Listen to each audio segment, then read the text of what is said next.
Ele não está aqui na frente do computador agora, foi um pouquinho antes da aula, sobre as ordenações portuguesas. Elas são Sim. frequentemente usadas e discutidas para uma abordagem crítica quando a gente vai ver o nosso direito lá do período, do período antes da, talvez até antes da, os mais antigos no caso, não os que foram usados aqui no Brasil, não a Argentina, mas as ordenações, as manuelinas são frequentemente discutidas, são usadas assim. Eu não entendi direito. As ordenações manuelinas, o quê, Pedro? Aí as alfonsinas, elas são frequentemente usadas e discutidas quando a gente vai olhar para o direito lá do passado, elas não nem sempre são usadas assim. Não, o período delas, o que é que acontece? As ordenações afonsinas até 1514, né, quando ainda estava muito início, o período inicial, e as manuelinas é até 1600 e pouco, né, Fernando? Eu não me lembro agora a data certa, mas é um período muito, como é que eu posso dizer, muito embrionário do Brasil colônia. Então, no caso das ordenações manuelinas, já vai ter alguma repercussão no Brasil, né? Já vai ter alguma repercussão no Brasil, como, por exemplo, foi nessas ordenações já previa a tal pena de degredo, né, que determinava que pessoas condenadas reincidentes fossem mandadas para o Brasil. Já existia uma vedação ao transporte de cargas do Brasil para Portugal sem autorização do reino português. Então, já havia alguns elementos jurídicos que repercutiam no Brasil colônia. Mas, de fato, serão as ordenações filipinas que terão maior impacto jurídico na história do Brasil colônia. Obrigado. De nada. Boa noite aí para todo mundo, viu, gente? Tudo bom, Fernando? Olá, boa noite. Professor Fernando, que ele me chama de professora. A Cláudia, eu vou dizer ele Como que eu vou vai, chamar ele assim. professora? Tudo bom, professor? Tudo bem. Estou só colocando a apresentação aqui, viu, gente? Um instantinho. Boa noite, professores. Eu poderia tirar duas dúvidas com vocês? Claro, pode sim. A primeira é a respeito da nossa terceira avaliação. Ela vai acontecer, certo? Sim, já vou falar sobre isso. Então vou deixar para depois. E a segunda... Não, pode falar. não, diga você a segunda, que dependendo, né? Já responda. Não, a segunda já é contexto mais profissional. É que a senhora e o professor Fernando são professores de História do Direito, certo? Uhum. Existe algum ramo da História do Direito que trabalha com direito internacional? Ou não? Direito comparado, né? O nome do ramo seria Direito Comparado? Eu não sei se Fernando quer falar, mas eu acredito que sim. Porque Fernando tem mestrado e doutorado na área. Não, existem também estudos em História do Direito Internacional, né? Como parte dos estudos de História do Direito, como a gente fala em História do Direito Constitucional, né? Ou História do Direito Penal. Então, são áreas de especialização, né? E eu sei que, por exemplo, em Brasília tem pessoal que estuda direito internacional na pós-graduação, mestrado, doutorado. Tem um colega lá que está no doutorado e ela estuda história do direito internacional. Então uma área, principalmente em pós-graduação, né? Que se estuda quando você vai escolher um tema para uma dissertação, um projeto de pesquisa, é mais comum. Agora, fora do âmbito da pós-graduação, já não tem tanto. Você não vai encontrar uma disciplina, por exemplo, na graduação, né? Que seja história e direito internacional juntos, assim. Eu acho que o que mais se aproxima é uma história do direito comparada, né? Essa possibilidade de, ao longo do curso, a gente ir estabelecendo comparações com ordenamentos jurídicos externos, né? Internacionais, de outros países. Me fugiu agora o termo certo. Muito obrigada. Eu tenho especial interesse por história em geral, mas com essa matéria tem me crescido o interesse na história do direito, mas eu também gostaria muito de trabalhar no futuro com o direito internacional. Daí por isso a pergunta. Tiago, deixa eu lhe falar uma coisa. Fique de olho, porque os professores propuseram agora as bolsas de iniciação científica. E eu mesma avaliei essa semana um projeto de bolsa para a área de História do Direito. Então é bom você ficar atento, porque é possível que abra edital para selecionar aluno para essas bolsas, né? E para vocês que estão ainda no início do curso, é excelente, porque ainda não tem a coisa do estágio, né? Da obrigação de estágio, e nós ainda estamos tendo bolsa, né? Vamos aí agarrar com todas as forças, porque eu não sei se vai se manter, né, no próximo ano. Assim, os cortes estão sendo muito grandes. Então, ainda tem essas bolsas aí desse ano, que para vocês é super importante, né, para efeito de permanência. E se precisar também, eu tenho uma bibliografia sobre isso. Eu tenho todas essas áreas assim, de história do direito, eu tenho alguma bibliografiazinha anotada, que eu O converso às vezes com o historiador do pessoal, né? direito aqui E... é Fernando, gente. Eu estou só na Não, eu sou... ponga. É que todo mundo, assim, que é especialista em alguma área, eu sou curioso, eu vou lá, pergunto um pouquinho, tento saber um pouquinho as referências, né? Mas também não é uma área que eu estudei a fundo, não. Mas eu tenho ali uma listinha de livros. Mas só de ter alguma coisa para poder pesquisar já é de grande ajuda. Obrigado, professor. Obrigado, professora, também. De nada. É até uma coisa que eu esclareço, viu, gente? Minha área aqui no curso é mais teoria do direito e sociologia jurídica, principalmente sociologia jurídica. Mas, assim, num determinado momento houve necessidade por conta do número de turmas de história do direito e, como eu sempre gostei muito, muito, muito de história, eu fiz a opção por assumir uma turma, na época 2 turmas de história do direito. Fernanda ainda não tinha nem entrado na faculdade. E aí, claro, tive que me debruçar para estudar, preparar curso. Então, realmente, de lá para cá, eu já melhorei muito minha biblioteca, as aulas. Mas Fernando aí, que é especialista realmente na área, fez mestrado e doutorado na área de História do Direito e tem todo um contato com a rede de pesquisadores dessa área. Bem, deixa eu só esclarecer a vocês em relação à avaliação, né? Essa terceira avaliação eu vou disponibilizar na data de hoje, tá? Ela ficará com prazo para o dia 8 de junho. Ah, Cláudia, 8 de junho, mas Fernando estabeleceu 31 de maio. Mas ele já, pelo que ele me disse, estendeu o prazo para vocês. E o que é que acontece? Nosso semestre letivo é até dia 12 de junho. Então, eu estou colocando, na verdade, a última terça-feira da semana letiva, tá? A terça-feira da última semana letiva. Será uma avaliação, não vai ser questionário, é uma avaliação de pesquisa histórica, onde eu peço a vocês que pesquisem uma das constituições brasileiras sem ser a de 88. Ah, professora, por que a senhora não quer a de 88? Porque a de 88 vocês vão acabar revisitando em várias outras disciplinas do curso, tá, gente? Constitucional, civil, né? E todas elas, de alguma maneira, vocês vão passar pela Constituição de 88, vão entender os elementos dessa Constituição.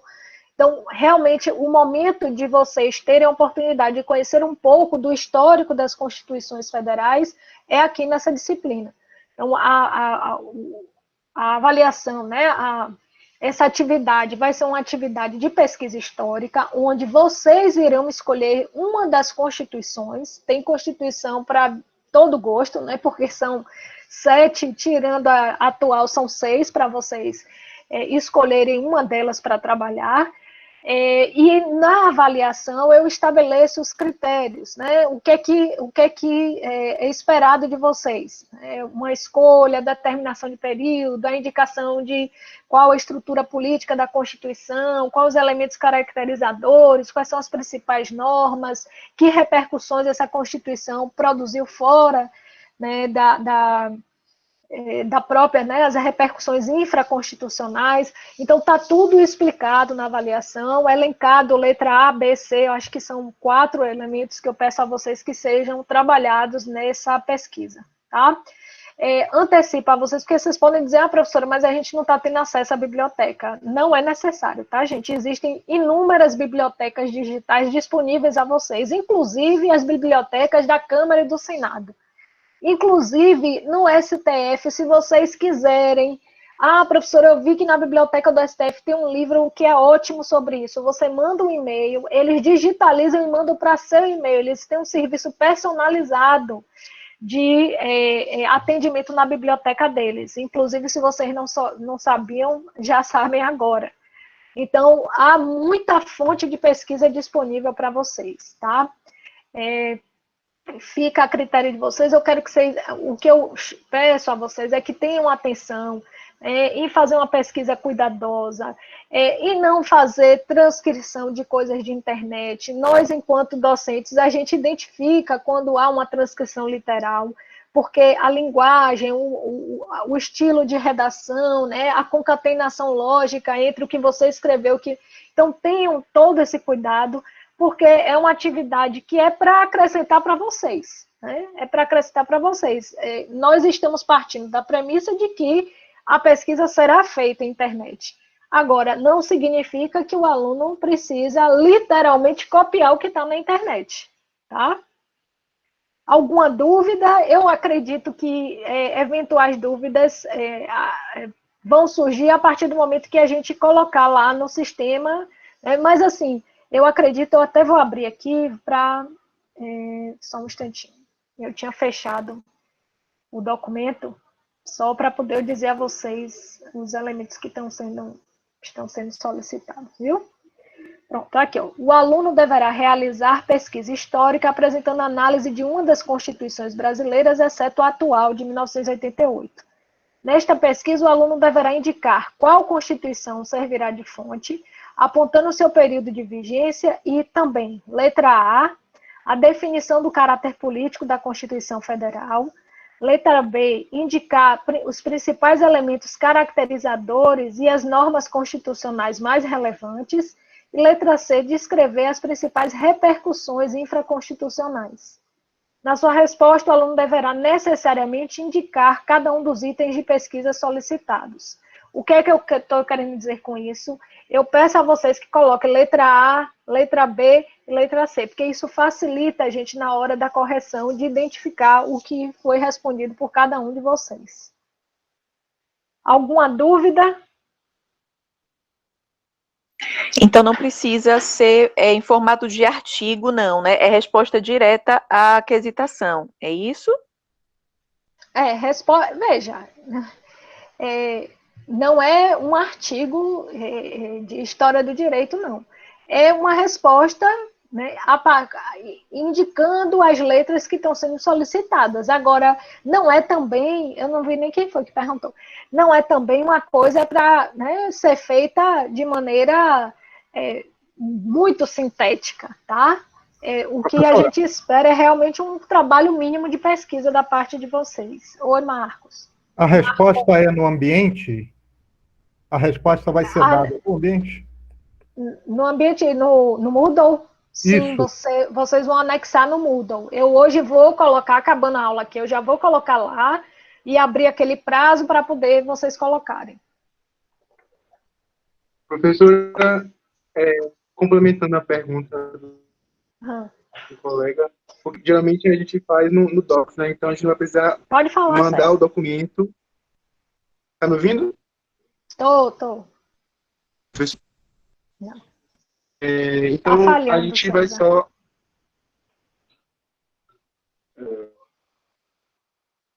Tá falhando. A gente ouve trechos do que você fala e depois fala. Melhorou agora? Coloquei no 4G, porque tem que falar. Sim, pode falar. É porque quando a gente faz, às vezes a gente faz pelo Docs, né? Então a gente vai só colocar no ambiente, né? A senhora não quer o arquivo, o PDF. Aí eu não sei lhe dizer esse detalhe, porque a gente está do lado de cá, a gente abre o local da avaliação, mas eu não sei como se dá, né? Se tiver o corpo do texto lá e você puder colocar o texto, tudo bem. Se for para anexar arquivo, você anexa arquivo. Aí eu realmente não sei lhe dizer, porque eu só faço lançar a atividade. Eu nunca respondi para saber como aparece para vocês, entendeu? Tá tudo dito na avaliação, Henrique. Tá estabelecido na avaliação, o limite. Obrigado, professora. Certo? Vamos lá, gente, para a gente andar aí para... nas próximas semanas a gente conseguir, né, eu e Fernando conseguirmos avançar. Então, ficou para a gente começar hoje o período republicano. Né? A última aula que eu tinha trabalhado com vocês foi até o movimento abolicionista, a abolição da república, ou a abolição da escravidão, e tinha explicado a vocês, junto com a aula gravada que foi anexada, que há uma relação necessária entre esses dois movimentos, não de colaboração ou de contribuição, mas de impacto de uma coisa na outra. Então, a abolição da escravidão foi essencial para que ocorresse no ano subsequente o movimento, a proclamação da República, né, já posta pelo movimento republicano. São inúmeros os fatores que vão dar na proclamação da República, né, que vão derivar na proclamação da República, entre eles a Guerra do Paraguai, questões políticas, né, relacionadas ao crescimento do Partido Conservador, eram os conservadores paulistas, né, o interior de São Paulo, com o crescimento da lavoura cafeeira, torna-se muito forte politicamente, e isso mobiliza uma elite agrária em torno dessa causa republicana. Depois, a questão da abolição da escravidão, que terá duas interfaces, né? De um lado, os monarquistas, que entendiam que a abolição da escravidão tinha demorado a ser determinada pelo imperador, e que isso tinha tido impacto. Então havia uma parte que estava insatisfeita com a demora na abolição,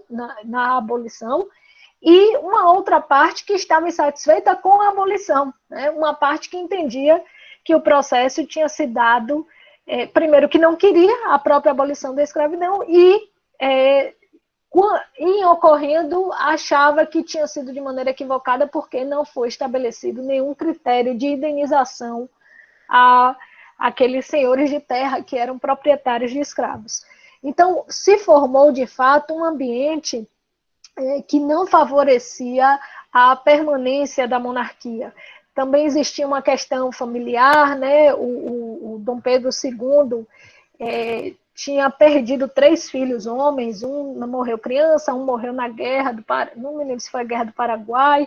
Sei que os 3 filhos homens dele tinham falecido, ele tinha apenas 2 filhas mulheres, e a probabilidade que ele, que já tinha uma certa idade, morrendo, assumiria a princesa Isabel, que era casada com um francês, que não era benquisto no meio político. Então, aquilo que em outro momento do curso eu já disse a vocês, né? Quando a gente para observar um fenômeno como esse, o que a gente percebe é que há uma somatória de fatores no entorno para propiciar a ocorrência do fato histórico, né? Nunca é o fato histórico isoladamente, ele sempre vem carregado, né, por diversos elementos, diversas condicionantes que acabam criando um ambiente que favorece a ocorrência daquele fato histórico.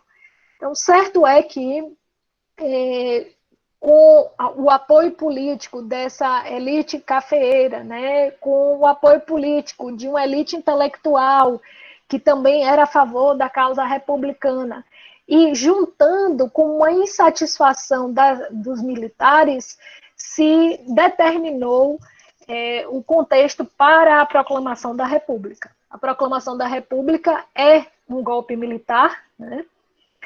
Nesse momento começa o que eu considero que é um dos efeitos de permanência na história do Brasil, que é essa presença repetitiva dos militares em momentos históricos, né, de rupturas políticas no Brasil. Então, isso vai acontecer na proclamação da República, vai acontecer na fundação do Estado Novo, vai acontecer na queda do Estado Novo, vai acontecer na instituição do regime militar. Então, há sempre esse ressurgimento dos militares nos processos histórico-políticos, né, que fazem parte da nossa história. Então, nessa conjuntura de elites agrárias, elites intelectuais e militares, vai se formar, né, o grupo que, de fato, impõe o golpe e toma o poder do Dom Pedro. Na data mesmo do 15 de novembro, o Dom Pedro não estava no Paço Imperial, que era onde ele residia, no centro do Rio de Janeiro. Ele estava na residência dele, Petrópolis, onde ele passava uma parte grande do ano, né, por conta... Pelo que eu já ouvi falar, ele, na época que começava o calor no Rio, ele ia para Petrópolis. E quando avisaram a ele, ele veio correndo, achando que ainda haveria tempo de reverter a situação, mas já não havia mais tempo.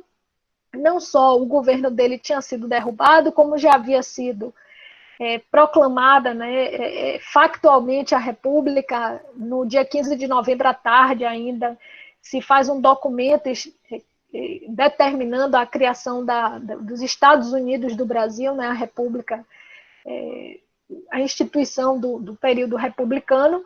E no dia 16, quando Dom Pedro II chega à cidade do Rio de Janeiro, ele já encontra, portanto, a situação, né, modificada e já determinado o seu exílio, que também é uma coisa que eu já li em alguns textos, né, foi um golpe muito forte para Dom Pedro II, porque ele tinha realmente uma ligação muito, muito presente com o Brasil e não imaginava que, assim, uma das coisas que eu já vi, eu não me lembro em que obra foi, alguma biografia, de que quando ele veio de Petrópolis, ele imaginou negociar, assim, que ele realmente não pretendia resistir, né? Ele queria negociar para tentar restabelecer, encontrar um meio termo e tal, mas ele jamais imaginou que se determinaria o seu exílio, e foi o que aconteceu, tanto que ele morre lá na França, em Paris, bem distante do Brasil, nunca mais retornou. Bem, inicia-se então um período republicano com a chegada dos militares ao poder. O Brasil era uma monarquia constitucional, Pedro. Nós éramos uma monarquia constitucional parlamentarista, né, com Senado e Câmara governando junto com o imperador, mas nem isso sustentou, né, por conta desses fatores todos que eu coloquei aqui. Então, segue-se aí para o período republicano, que se inicia com um governo de militares. Se eu não me engano, os 3 primeiros presidentes serão militares, né? O Deodoro da Fonseca, que é quem primeiro, depois o Floriano Peixoto, que é o seu vice, o substitui, e depois tem um terceiro militar, que me foge agora o nome, que ainda será, né, presidente a partir dessa sequência de militares. Depois virá pela frente a chamada República Café com Leite, com a sucessão de presidentes entre republicanos paulistas e republicanos mineiros. Mas antes de a gente falar sobre essa República do Café com Leite, né, está aí a questão da Constituição Republicana, tá? Eu estou olhando aqui para ver se eu me passei em alguma coisa que seja importante desse período da proclamação, né?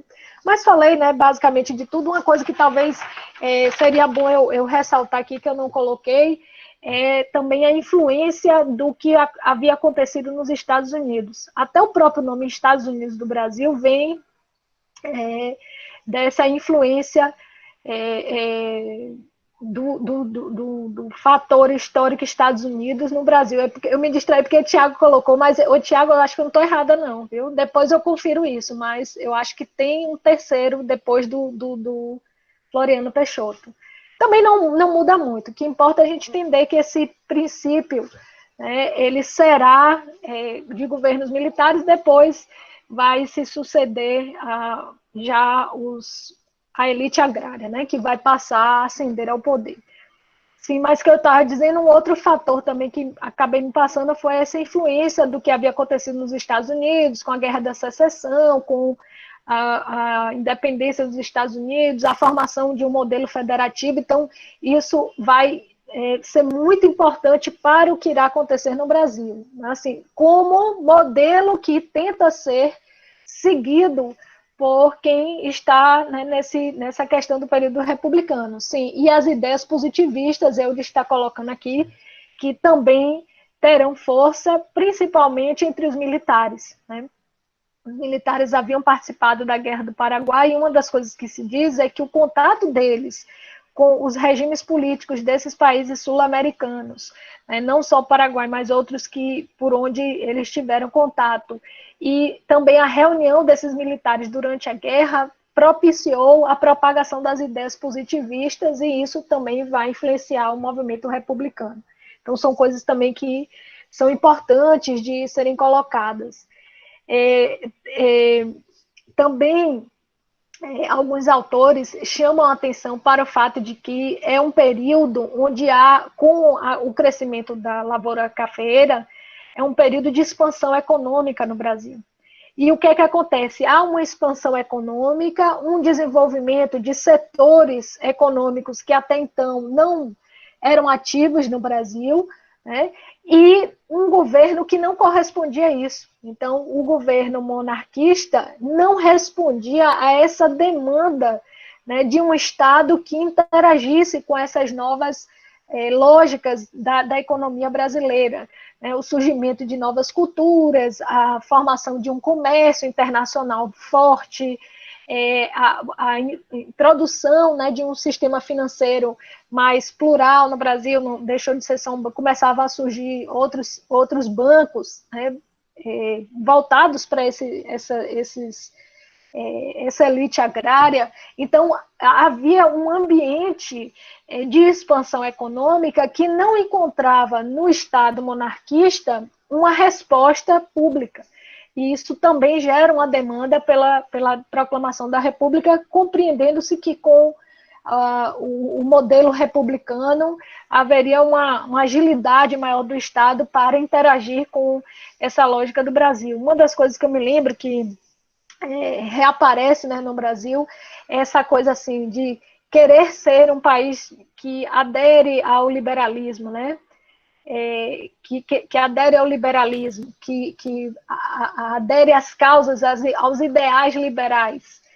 E sempre isso vai aparecer nesse momento. Então, existe uma parcela dos republicanos que é a favor de um governo que garanta a liberdade econômica, que garanta as liberdades individuais, e vai continuar reaparecendo em outros momentos da história. Não sei se o Fernando está aí, mas a figura do Oliveira Viana, que é um sociólogo, né, brasileiro, eu acho que é sociólogo, cientista político, é um dos que fala isso, assim, né, que o Brasil está sempre querendo ser um país liberal, mas que não tem estrutura social, educacional para ser um liberal. Né? Quer falar alguma coisa, Fernando? Não, exatamente. Tá. O Oliveira Viana vai ser um dos intérpretes, né, do Brasil. Assim. Então, isso também tem uma influência para a questão republicana, né? Essa demanda por uma mudança no cenário político que correspondesse às inovações econômicas que aconteciam, que eles entendiam como inovação econômica pela força que a cultura cafeeira demonstrava. Era muita riqueza realmente que girava naquele momento, principalmente em São Paulo. Bem, mas vamos lá falar um pouco sobre a Constituição de 1891. Né? Eu procurei aqui destacar os principais elementos dessa Constituição. Então, a Constituição de 1891 será a primeira Constituição republicana, né? Será a primeira Constituição promulgada, quer dizer, não é uma Constituição outorgada, é uma Constituição que é fruto de votação em Assembleia Constituinte, e será a Constituição que vai estabelecer uma série de elementos jurídicos que ainda são carregados até a Constituição atual. Vejam, eu não estou dizendo que a Constituição de 1891 é igual à Constituição de 1988. Eu estou dizendo que alguns elementos fundantes da República Federativa aparecem nessa Constituição e vão sendo repetidos ao longo das outras constituições, mesmo quando nós estivemos aí variando entre governos autoritários e democráticos. Que elementos são esses? Primeiro, a instituição de um sistema federativo. Então, onde eram as províncias, passam a ser os estados federados. Não só muda a nomenclatura, como muda a autonomia desses estados, que é o principal elemento do sistema federativo. É assegurar aos estados uma margem de autonomia política que lhes permita administrar, né, as suas riquezas, a sua população, independente do governo federal. Ah, professora, mas com isso o governo federal então perdia força? Não, o governo federal continuaria servindo para a manutenção da unidade nacional, que sempre foi, vamos dizer assim, um elemento, né, jurídico posto, essa manutenção da unidade nacional. Acho até que eu comentei isso com vocês na aula onde eu falei do período imperialista, né, da primeira Constituição depois da independência, de como foi feito um esforço para manter a unidade territorial do Brasil, e isso vai continuar a ser uma das premissas da Constituição republicana. Tá? Além do sistema federativo, o regime presidencialista. Então, nós também passamos a estabelecer que o governo será exercido pelo presidente da República, que teria um mandato de 4 anos. Né? Naquele momento é estabelecido um mandato de 4 anos. Isso vai ser repetido em algumas constituições, em outras será modificado. Nós teremos períodos onde será 5 anos de mandato, em outros períodos será 6 anos, mas em grande parte do período republicano prevaleceu o período de mandato de 4 anos. Depois, a Constituição de 1891 traz a previsão da construção de uma nova capital federal. Então, para quem não sabia, né, a previsão da existência de Brasília aparece nessa Constituição de 1891, onde ela fala que uma área de tantos mil metros quadrados na região do Planalto Central deveria ficar reservada para a construção da capital federal. Isso nunca mais foi, né, assim, posto, levantado, e eu já li e comentei em outro semestre aqui, que na campanha de Kubitschek, logo no começo da campanha, quando ele ainda estava fazendo campanha no interior de Minas, que era um lugar onde ele tinha força política, um cara no meio do povo levantou a mão e perguntou a capital federal que foi prevista pela Constituição de 1891, o que é que você acha? Ele aí disse, vou construir. E isso ganhou uma repercussão, né? Saiu nos jornais como uma promessa dele de campanha, e ele acabou fazendo disso uma das coisas da sua campanha, né? Que ele tinha aquela coisa dos 50 anos e 5 e tal. E resultou na construção de Brasília já no início final dos anos 50 para início dos anos 60. Mas a previsão da existência de uma capital federal que estivesse situada no centro do território brasileiro vem desta Constituição de 1891. O estabelecimento do Estado laico, que é uma outra coisa que foi muito importante da Constituição republicana, né? Vem de uma dessas parcelas que defendiam a questão das liberdades, né? E a liberdade religiosa seria uma delas. Então, a Constituição de 1891 acaba com a relação entre Estado e Igreja Católica, acaba no sentido de ser uma relação oficializada, porque a Constituição de 1824 oficializava essa relação com a Igreja Católica. E isso até nós comentamos, teve repercussão, por exemplo, no âmbito do direito penal.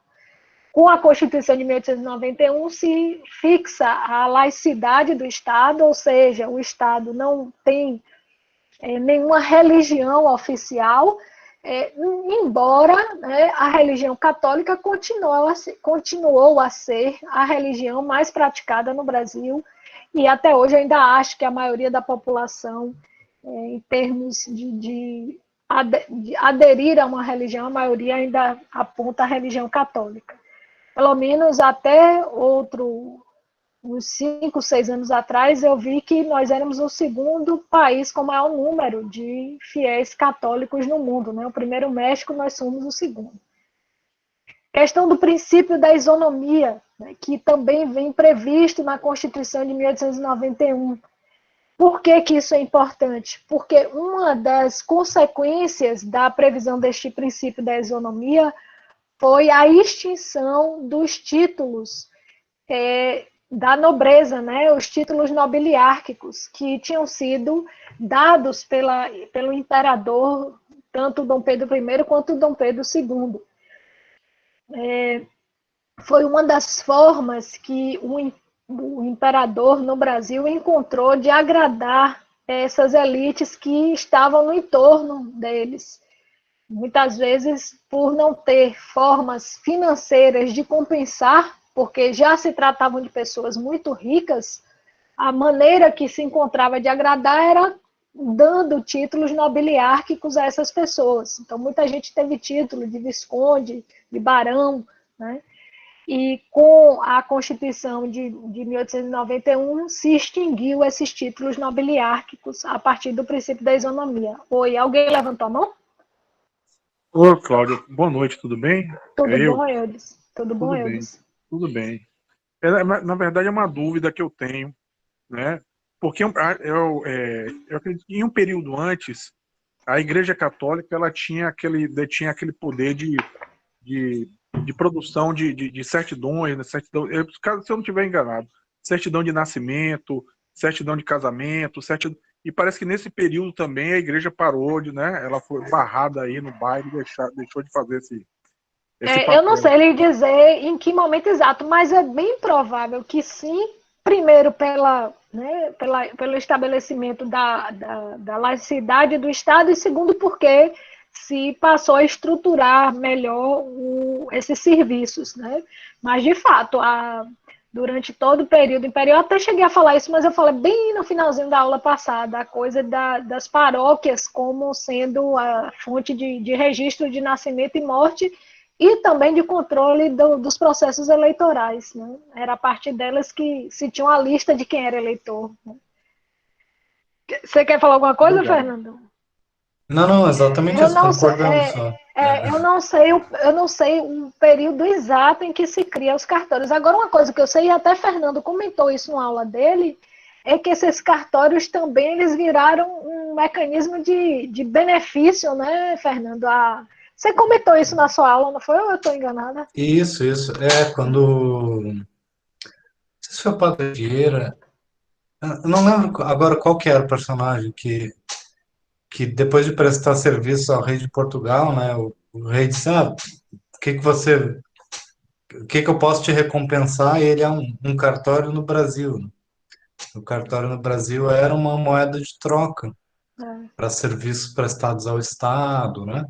E aí era incorporado como patrimônio, né? Como algo que de fato tinha muito valor econômico, né? E isso, claro, se concretizou por muito tempo no Brasil, até hoje tem isso, mas esse modelo que é um modelo de governo, né, que mistura o público e o privado, né? No dia que você deu a aula, eu até pensei em comentar, mas por conta do horário não comentei, que até hoje, na minha cidade, Ilhéus foi capitania hereditária. Então, assim, inclusive, a fundação de Ilhéus é mais antiga que a de Salvador.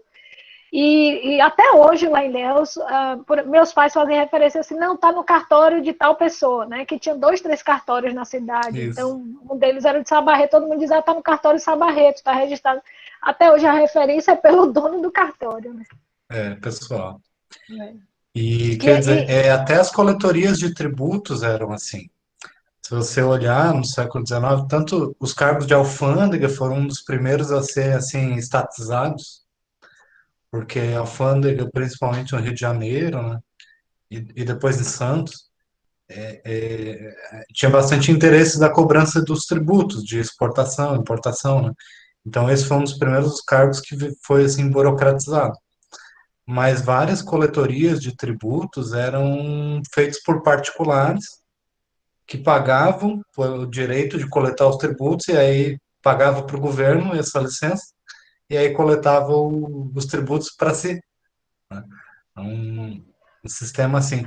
No caso até aqui, esse nome, né, coletor de tributos, é uma coisa bem personificada, né? Exato.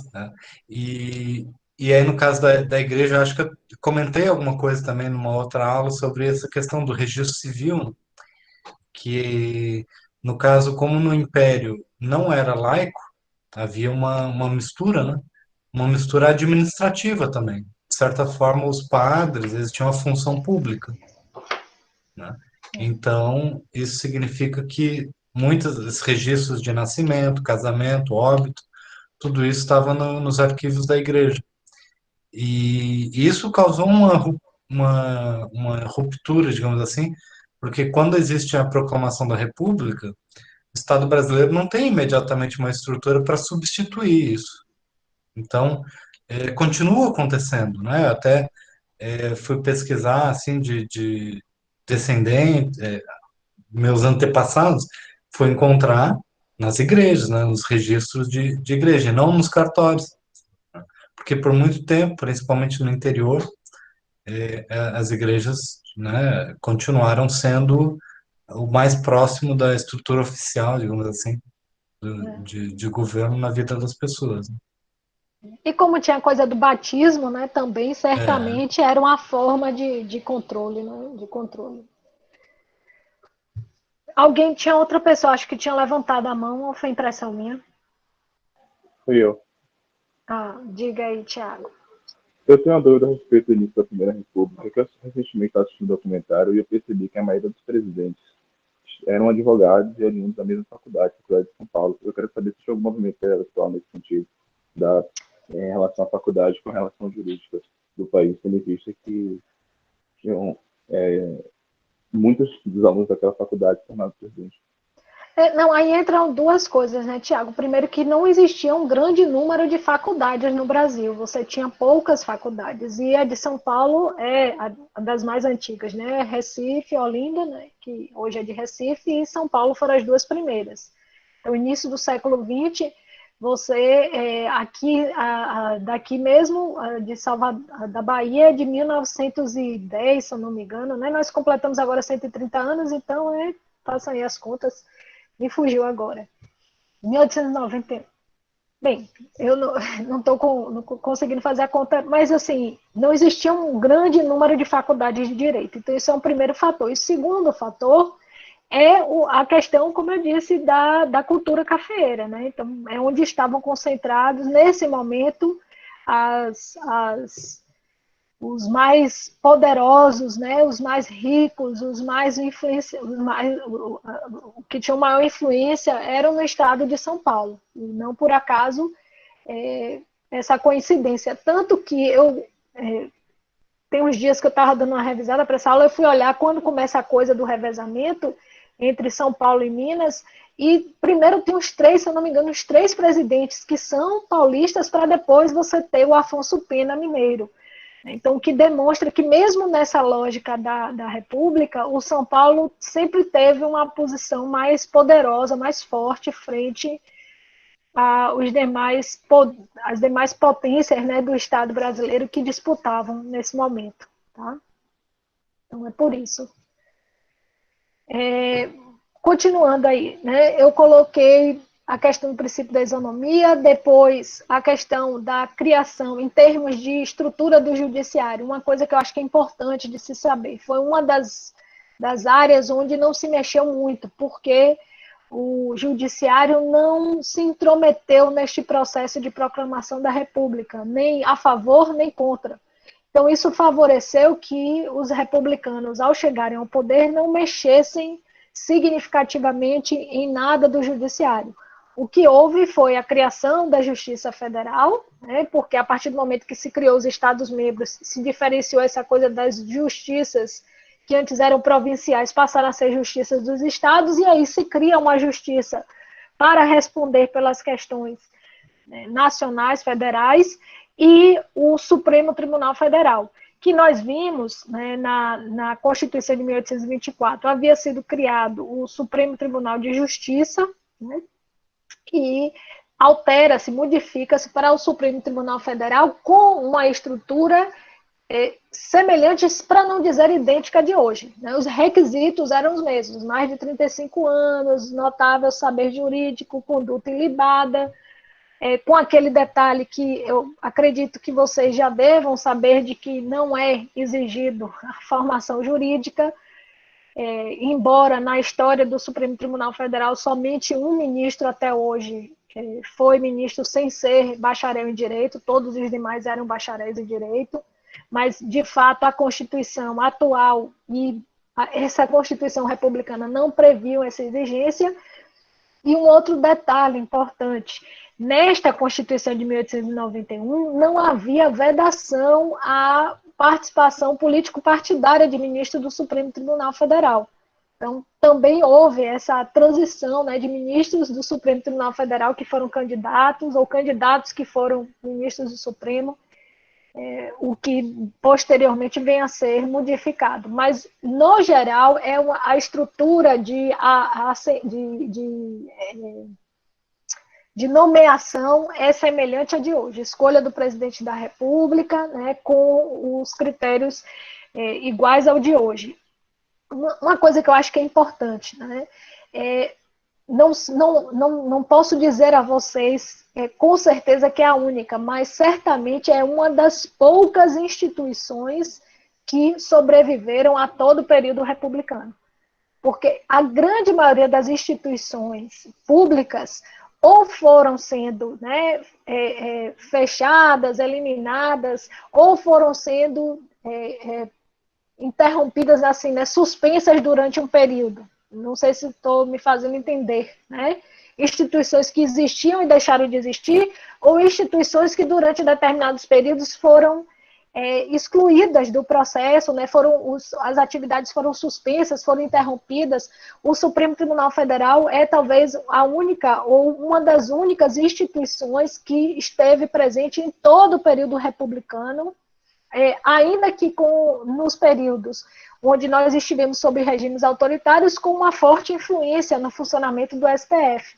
Mas nunca houve uma suspensão ou uma interrupção dessas atividades do Supremo, nem mesmo uma exclusão do STF do quadro de instituições brasileiras.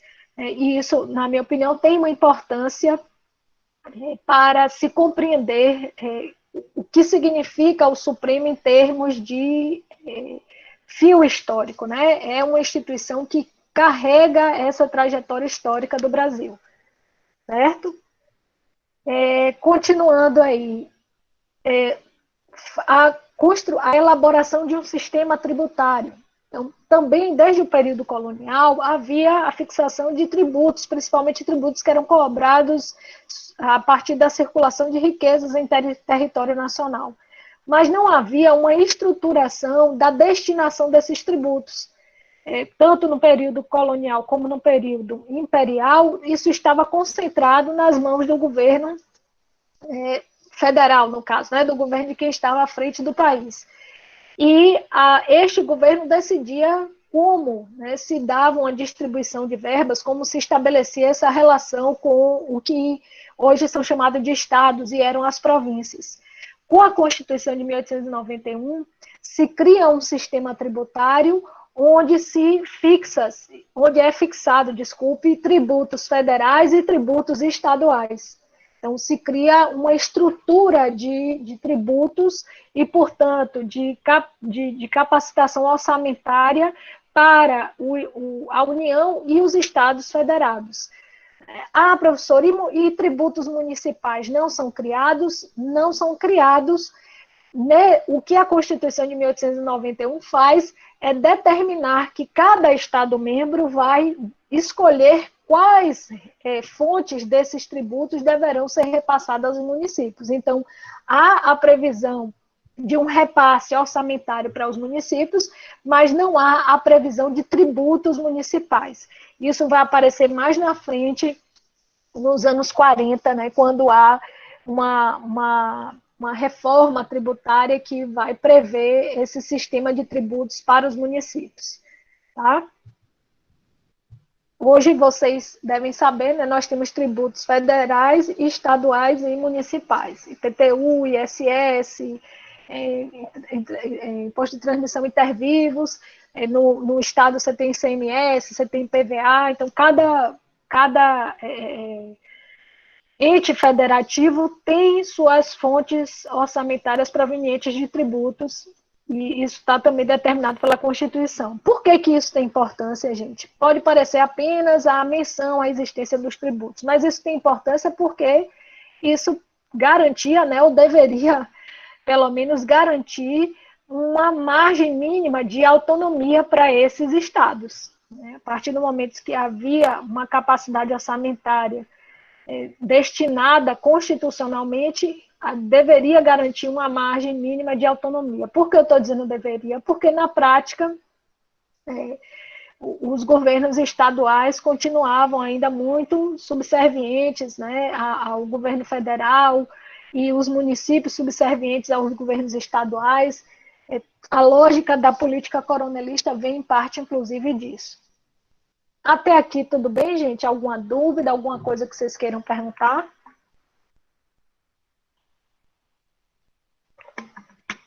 Então, vamos lá adiante.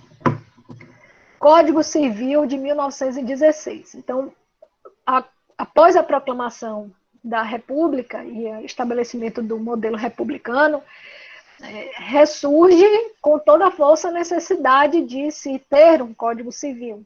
Lembrando que, a essa altura, nós ainda nos utilizávamos das ordenações filipinas, e era preciso, num país que se pretendia republicano, né, que se pretendia, vamos dizer assim, tinha horizontes de desenvolvimento, de autonomia, de liberdades, ter uma legislação que tratasse daqueles elementos que acabam sendo tratados pelo Código Civil.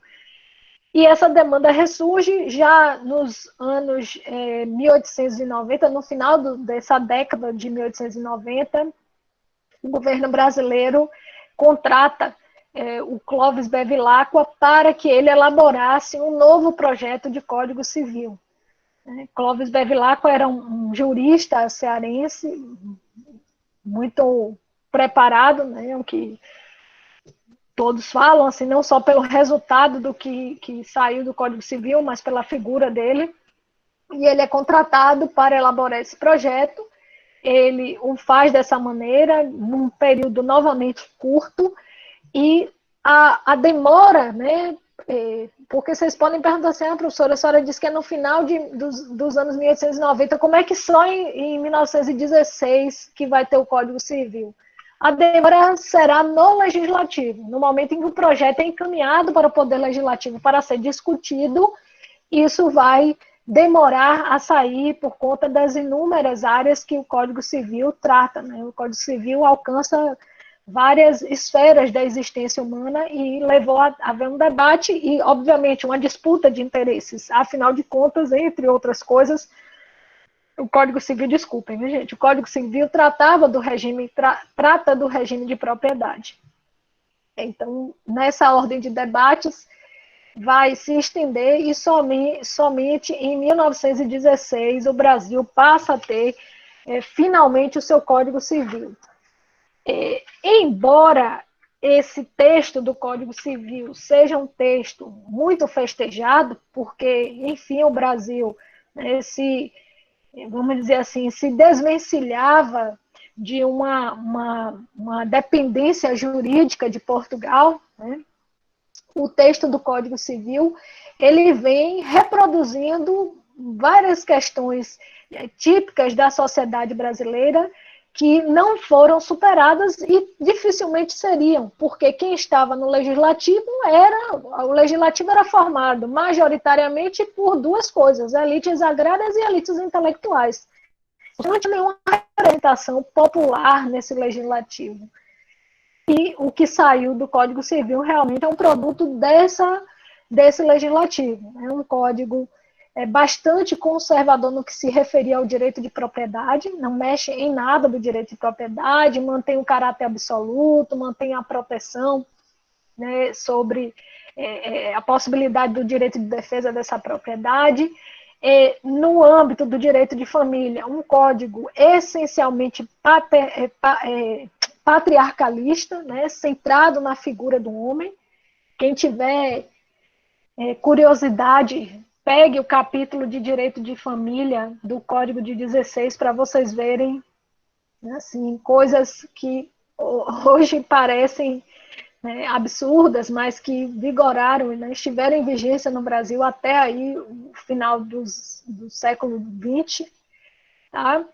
E é isso, né? Na maioria dos elementos desse código, assim, reproduzindo uma lógica bastante conservadora, né? Não se via uma transformação dos elementos basilares que estavam presentes nesse Código Civil.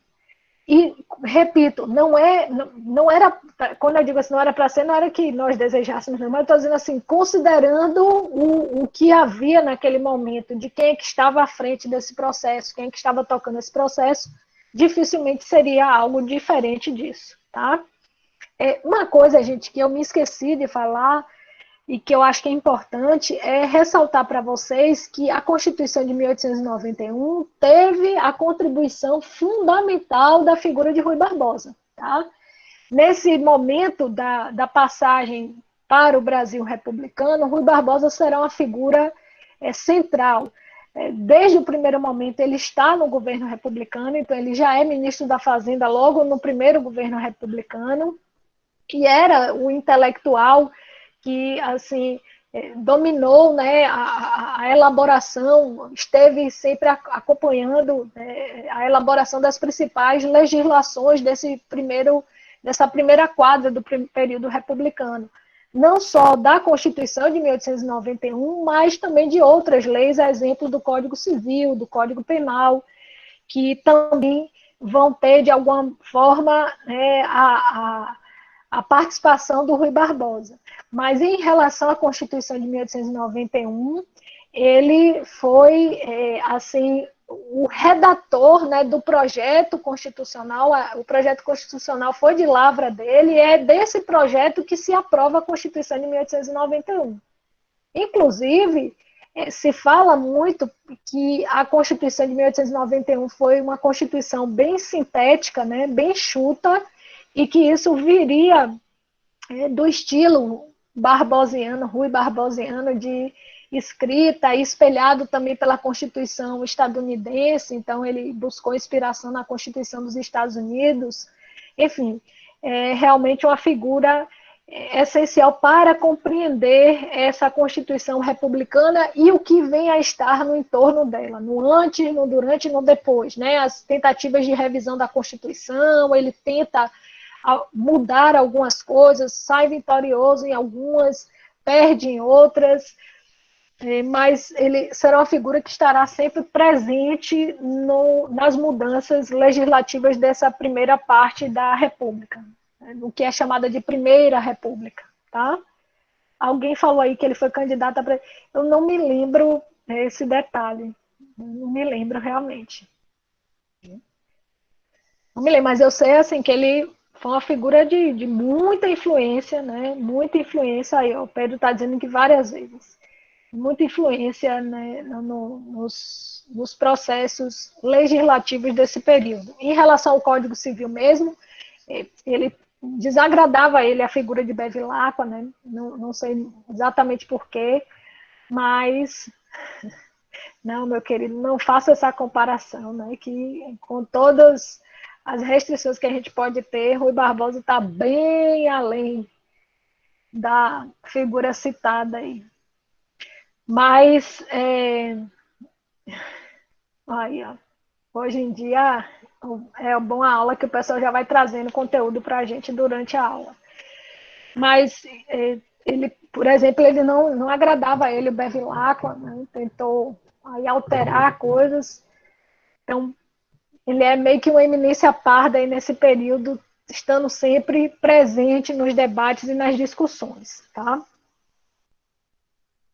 E aqui, o que é que a gente vai ter na sequência? Bem, o que é que eu vou fazer? Eu vou puxar aí da Primeira República para o Estado Novo, apenas para que a gente já deixe mais ou menos nesse estágio para a próxima aula. Então, esse primeiro momento do processo republicano será um momento de consolidação da República. Né? Primeiro com a chegada dos militares, né? Depois, paulatinamente, os paulistanos vão ocupando esse espaço de poder, vão substituindo as funções de comando, e aí vem a fase da República Café com Leite, com a sucessão entre republicanos. Ok, gente, boa aula aí para vocês, quem vai estar saindo. Com a sucessão entre paulistas e mineiros. E essa sucessão entre paulistas e mineiros funciona muito bem, né, até que um deles não cumpre o acordo, né? Antes de eu falar do descumprimento do acordo, lembrar para vocês o seguinte: a República do Café com Leite, ela vai gerando uma espécie de efeito cascata, porque ela vem do governo federal, ela repercute nos governos estaduais e, por sua vez, repercute nos governos municipais. Então, é uma das coisas, assim, essa capacidade de capilarização desse poder no interior do Brasil, né, a partir da lógica coronelista. Então, o coronel da cidade do interior tinha aquela coisa do compadrio com o governador, que, por sua vez, era ou não ligada ao presidente da República. Então, era realmente uma relação entre as diversas esferas da política brasileira que alimentava a manutenção desse sistema. Então, não havia uma margem de autonomia. E assim, isso funcionava muito bem porque uma das coisas que eu falei aqui para vocês, o sistema tributário ele era um sistema principiante, então se você não rezasse a cartilha do governador, seu município não tinha nada, né? E o governador, por sua vez, também tinha que ter uma boa relação lá por cima, então as coisas acabavam funcionando, né, dessa maneira, essa corrente de poder de lá do governo federal com o estadual e com o municipal. Então, isso vai manter, né, o cenário político brasileiro durante os 30 primeiros anos da República de forma que funciona sem grandes sobressaltos, até que, num dado momento, há um descumprimento do acordo quando o Washington Luiz resolve não apoiar o mineiro, que era um Ribeiro Andrada, se eu não me engano, que deveria ser o candidato a presidente. Pela ordem, né, depois de Washington Luiz, deveria ser o mineiro, e ele decide não apoiar, e isso gera, obviamente, um descontentamento, porque ele lança o seu candidato, que era o Júlio Prestes, né, um paulista. O que é que acontece? Ao mesmo tempo que há essa quebra de acordo com os mineiros, já havia a essa altura se formado, né, um descontentamento também de outros estados brasileiros que não se viam representados nessa política do café com leite. Você tinha os estados nordestinos que tinham, né, também importância e não estavam em nenhum momento representados, quando muito eram vice-presidente, né, apareciam como candidatos a vice-presidente, e você tinha lá no sul, né, o Rio Grande do Sul, que já, essa altura, já era uma potência econômica e, principalmente, sempre foi um local de muita, como é que eu posso dizer, eu quero dizer assim, muito agito político, né, muita mobilização política, e também não estava satisfeita com a política café com leite. E lá no Rio Grande do Sul, né, nesse movimento, né, contrário à política café com leite, estava a figura do Getúlio Vargas. O Getúlio Vargas havia sido governador do estado do Rio Grande do Sul, era um sujeito com uma grande influência política no estado dele e que era um sujeito que tinha uma boa relação, né, com outros políticos, e começa a movimentar para lançar a sua candidatura, considerando a quebra do acordo, né? Encontra nisso o apoio dos mineiros, que vem a ser fundamental. O que é que acontece? A eleição será Júlio Prestes contra Getúlio. E tudo indicava que Getúlio venceria as eleições, não só porque ele contava com o apoio de muitos estados brasileiros, mas porque realmente havia um ambiente favorável a mudar essa lógica, né, e isso seria a partir da eleição do Getúlio Vargas. E, na hora do resultado das eleições, o Júlio Prestes vence sugerindo que havia tido realmente uma fraude eleitoral, o que sempre acontecia, né, gente? Então, assim, as eleições era uma coisa muito comum haver fraudes eleitorais, mas no momento em que uma outra força política se sentiu desagradada por essas fraudes, levanta a voz, e quem aparece novamente, os militares vão apoiar Getúlio para não permitir que Júlio Prestes tomasse posse, levando Getúlio ao poder. Então, Getúlio chega ao poder com o apoio dos militares, que será fundamental para conseguir assim, garantir que ele, de fato, assuma o país. E quando Getúlio chega ao poder, como ele chega sofrendo essa resistência, né? Então ele chega ao poder já havendo uma resistência dos paulistanos que não queriam a permanência dele ali e que tinham, né, muito poder, como eu já havia dito aqui para vocês. Então, Getúlio chega ao poder em 1930 a partir desse apoio militar, mas com uma forte resistência. E para conseguir se manter no poder, o que ele faz é logo, vamos dizer assim, ajustar as rédeas. Então, ele não chega ao poder e tenta manter uma lógica democrática, etc. E tal, não. Já em 30, ele já altera, modifica alguns elementos, por exemplo, extinguindo a eleição para governador do estado, suspendendo, eu vou olhar aqui para não me esquecer de nada, tá? Fazendo a dissolução do Congresso Nacional e das câmaras municipais, né? E entrando com uma forte repressão a toda a imprensa que era contra ele. Por que eu estou querendo dizer isso, gente? Já estou caminhando para finalizar por conta do horário. Mas por que eu estou querendo dizer isso? Porque, embora só se considere que houve um governo autoritário a partir de 1937, quando, de fato, se instituiu o Estado Novo no Brasil, é preciso que a gente perceba que, neste momento de ascensão ao poder do Getúlio, já há uma mudança de curso na estrutura política brasileira. Ele já entra no poder, não obstante tenha tido apoio na Constituição Polaca, lá na frente, em 37. Né? Embora ele tenha entrado com o apoio dos militares, ele, nesse primeiro momento, com receio da resistência, de uma possível resistência da força do poder dos paulistanos, ele já estabelece critérios que se assemelham critérios autoritários de governo, né? Absolutamente autoritários, porque ele acaba com as eleições estaduais, ele dissolve o Congresso Nacional, dissolve as câmaras municipais e faz repressão à imprensa. Né? O que é que acontece? Nessa mudança do cenário político, uma das coisas, como ele passará a pessoalmente governadores e prefeitos, né? Ele dissolveu, acabou com as eleições de governadores, dissolveu os legislativos, quem passa a nomear é ele. Ele pega e nomeia para o estado de São Paulo um aliado seu. Né? Um aliado seu. Ele não nomeia um paulistano.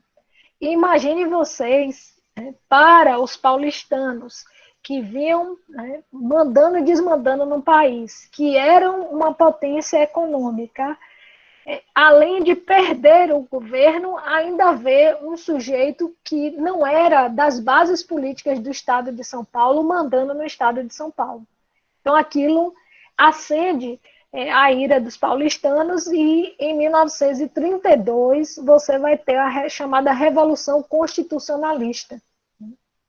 A Revolução Constitucionalista de São Paulo, que será um movimento de tentativa de derrubada do Getúlio Vargas, com um discurso de que era preciso uma nova Constituição no Brasil. Com um discurso de que era preciso uma nova Constituição no Brasil. O que é que Getúlio faz? Getúlio, claro, corre para poder, né, abafar o movimento, para poder conter qualquer possibilidade de retirada dele do poder, Só que ele faz isso de uma forma muito sagaz. Uma coisa vocês podem ter certeza, ninguém fica tanto no governo, tanto no poder, tanto tempo como Getúlio ficou, se não tiver uma sagacidade política muito grande. E Getúlio era um grande político. Eu tenho, assim, inclusive o texto que está aí de Getúlio mostra a interface autoritária, e isso não muda em nada esse olhar, mas a gente tem que reconhecer que o sujeito tinha uma sagacidade política. Então ele pega esse discurso, né, da revolução a favor da Constituição e toma para ele. Né? Diz assim, ok, então se esse pessoal está se levantando porque quer uma Constituição, eu farei uma Constituição. E ainda usa também em favor da sua permanência no poder o fato de que nesta Revolução Constitucionalista de São Paulo, uma das bandeiras era a separação de São Paulo, era uma bandeira separatista. Não é que a Revolução Constitucionalista tivesse isso como algo primordial, mas estava lá entre as coisas que eram ditas pelos revolucionários, de que o Estado de São Paulo tinha que se separar do resto do Brasil. Getúlio pega isso e diz, olha aí o que é que eles querem. Né? Eles querem quebrar a unidade nacional, eles querem mexer com a República Brasileira, toma isso, sufoca o movimento e diz, se é a Constituição, não tem problema, eu faço a Constituição. E disso virá, em 1934, a Constituição, que é a primeira Constituição com a previsão de direitos sociais, né? Aí eu vou deixar para na próxima aula minha comentar com vocês, a gente deve ir até o período militar nos comentários, mas para eu não falar de uma maneira corrida, eu queria deixar até a Constituição de 34 para que vocês entendam como acontece essa Constituição. Acontece deste movimento. A chegada de Getúlio ao poder e a Constituição como uma forma de sufocar o movimento revolucionário paulistano. Se alguém tiver alguma pergunta, viu, gente? Se não, estamos encerrando. Viu, Eudes? A Constituição polaca vai ser a de 37. Que eu também vou comentar aqui com vocês. Rafael, a Constituição, agora que eu vi a pergunta aqui, professora, as Constituições foram promulgadas ou outorgadas? A de 1891, eu falei aqui, foi democrática por Assembleia Constituinte. Aí eu ainda vou falar de 34, é ainda promulgada, depois vem uma outorgada. Certo? A de 24, eu já tinha dito, foi outorgada. Alguma dúvida a mais, pessoal? Alguma coisa a mais que queiram perguntar? Não? Então, ficamos por aqui. Eu já vou colocar no Moodle a atividade nossa, tá bom? Já está lá. Ok, boa noite, professora e boa professor. Noite. Boa noite. Obrigada a vocês. Boa noite.